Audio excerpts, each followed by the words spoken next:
आखिर बिहार में उद्यमी निवेश के लिए क्यों हो रहे लोभान्वित। नमस्कार, मैं दिव्या, स्वागत है आपका आज के इस वीडियो में। अभी हाल में ही बिहार में global investor summit Bihar business connect 2023 का आयोजन हुआ था। इसका उद्देश्य बिहार में निजी कंपनियों को आकर्षित करना और निवेश को बढ़ावा देना रहा, जो काफी कामयाब भी हो रही।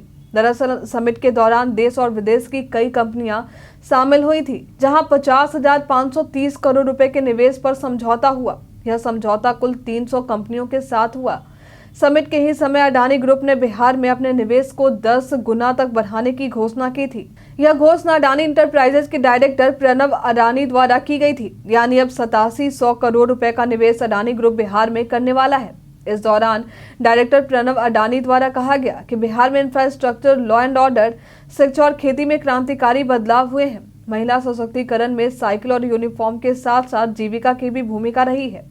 लोगों की आय में सुधार हुआ है। सरकार की नीति ease of doing business, single window system और कुशल युवा राज्य को तेजी से विकास का रास्ता दिखा रहे हैं। अडानी ग्रुप के इतने बड़े निवेश से प्रदेश में हजारों लोगों को रोजगार मिलने की संभावना है। यह निवेश कई सेगमेंट में होने वाले हैं, जिसमें logistic park, gas distribution, smart meter, cement silos और फूड प्रोसेसिंग आदि शामिल है। इसके लिए बिहार की कई प्रमुख जगहों पर वेयर हाउस खोलने की बात भी सामने आई है, जिसमें पटना के साथ साथ समस्तीपुर, दरभंगा, पूर्णिया, बेगूसराय, किशनगंज और अररिया शामिल है। मिली जानकारी के अनुसार पटना में 150 एकड़ में अडानी ग्रुप गोदाम खोलेगा, जहां कुल 1200 करोड़ रुपए के निवेश किए जाएंगे। वहीं पूर्णिया, बेगूसराय, दरभंगा, समस्तीपुर, किशनगंज और अररिया में भी करीब 960 करोड़ के निवेश से गोदाम खोले जाएंगे। इसके अलावा गया और नालंदा में गैस डिस्ट्रीब्यूशन के लिए 200 करोड़ का निवेश होगा। सासाराम में 800 करोड़ के निवेश से फूड प्रोसेसिंग यूनिट तैयार होंगे। बिजली के स्मार्ट मीटर के लिए सिवान, सारण, वैशाली, समस्तीपुर और गोपालगंज में 3100 करोड़ रुपए का निवेश किया जाना है। तो वहीं 2500 करोड़ के निवेश सीमेंट में किए जाएंगे। अब बिहार में अचानक से हजारों करोड़ रुपए का निवेश निवेशकों द्वारा किया जा रहा। ये सवाल तो आपके मन में भी उठ रहे होंगे कि आखिर अचानक से निवेशक इतने हजारों करोड़ का निवेश कर क्यों रहे हैं।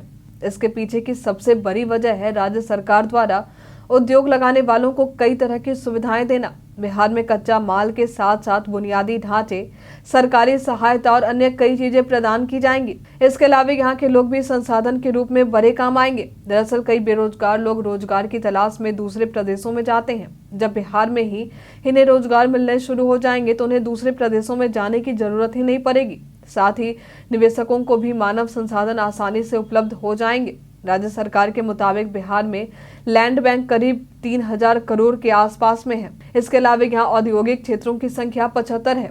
यहाँ पर उद्योगों में चमड़ा उद्योग, कपड़ा उद्योग, फूड पार्क और IT सेक्टर की भी अच्छी संभावना देखने को मिलती है। वहीं राज्य सरकार का दावा है कि बिहार देश में सड़क घनत्व के मामले में तीसरे स्थान पर है और किसी भी उद्योग आदि के विकास के लिए ट्रांसपोर्टेशन की अच्छी सुविधा होना बेहद ही जरूरी है। सड़क के साथ साथ पटना, गया और दरभंगा में एयरपोर्ट भी है। साथ ही बिहार में अन्य हवाई अड्डे के विकास को लेकर भी चर्चा चल रही। इसके अलावा अन्य राज्यों के मुकाबले यहाँ पानी की भी अच्छी सुविधा मिलेगी। साथ ही प्रदेश में सस्ते दामों पर मजदूर भी आसानी से उपलब्ध हो जाएंगे और किसी भी उद्योग को लगाने के लिए इन सब का होना काफी जरूरी होता है। और ये सभी चीजें निवेशकों को भी बिहार में आसानी से और सस्ते दामों में मिल जाएंगे। इसलिए भी शायद बिहार में उद्योग लगाने के लिए ये निवेशक आकर्षित हो रहे हैं।